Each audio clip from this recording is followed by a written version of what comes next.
Hi everybody, my name is Olaf. I'm the director of The Amazing Truth About Queen Raquela. In the next few minutes I'm going to babble a little bit about the film, the making of it and the thought behind it, and I'll try to be as brief as possible because I know all of you are terribly busy.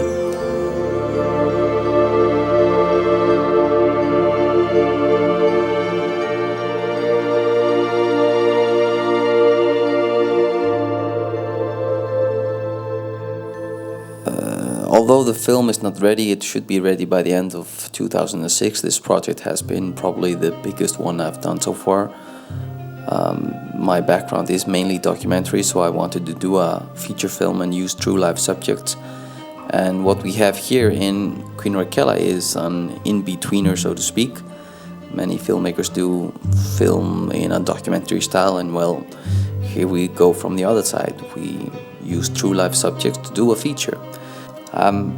So how did it all begin? Well, the film is written and made from emails from the star of the film, Raquela Rios, who is a ladyboy in Cebu, Philippines. She's a prostitute. I got in contact with her when I was corresponding with various people in Asia 2 years ago, and her email simply blew me away. This girl, so to speak, seemed so unique and creative, and I couldn't understand why. And before that, I knew absolutely nothing about Ladyboys. I didn't know what they stand for, or even that they existed. So I was sort of an average, plain European or a Westerner who wanted to learn more about this. So for months I would go to the Philippines, I would meet Raquela, go back to Europe and beg for money here and there, because I knew that there was something in the film, something unique to be told, but I wasn't really sure what it was until I think I just started to shoot the film when I realized what it means to be a ladyboy.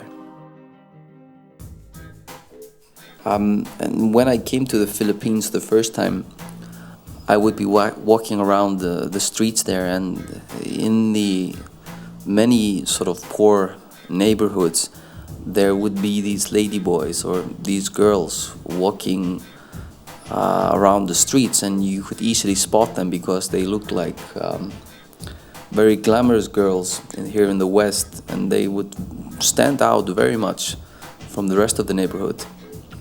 I also knew the film could never be a typical film about transsexuals, because there have been many transsexual films made, sort of biological films that I, for most part, find very boring, even though they are informative.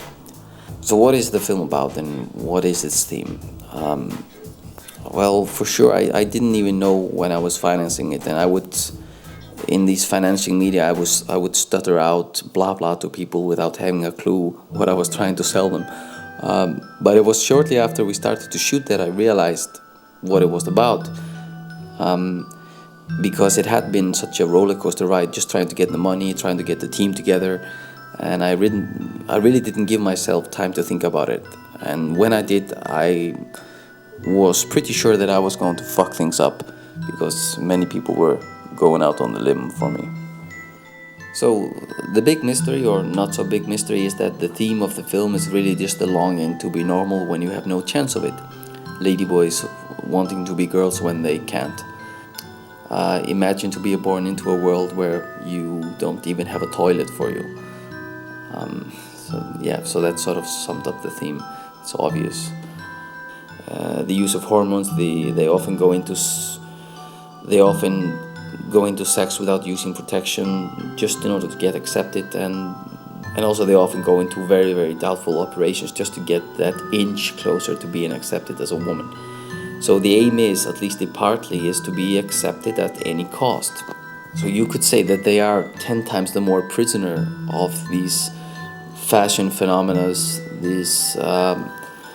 that you have to look wonderful if you are going to have any chance of surviving in the world. You have to look beautiful, and we are a prisoner of this false society theme, which is, of course, absolute crap. That we imprison ourselves in some ideology that just any guy or any woman just sort of made up for us, and we are we are forced to believe that we should religiously try to become something that has nothing to do with our lives. And ladyboys are a metaphor. They're a very clear-cut metaphor of that. Yeah, so this is all starting to sound rather feministic. So basically, without knowing it, I was making a feminist kind of film, a pro-woman film where the message is, does girl need a boy to be a girl? And the story we have, a true story I might add, tackles this question. And of course I'll say that I feel very proud of the project, because even though it's all a very, very sad reality in many ways, the girls I've known, the Ladyboys, they're so elegant, brave and beautiful about it. And that in itself just justifies the film for a regular audience. Now, all this is pretty dramatic, but the film and the rhythm of it will just reflect on the Ladyboy world.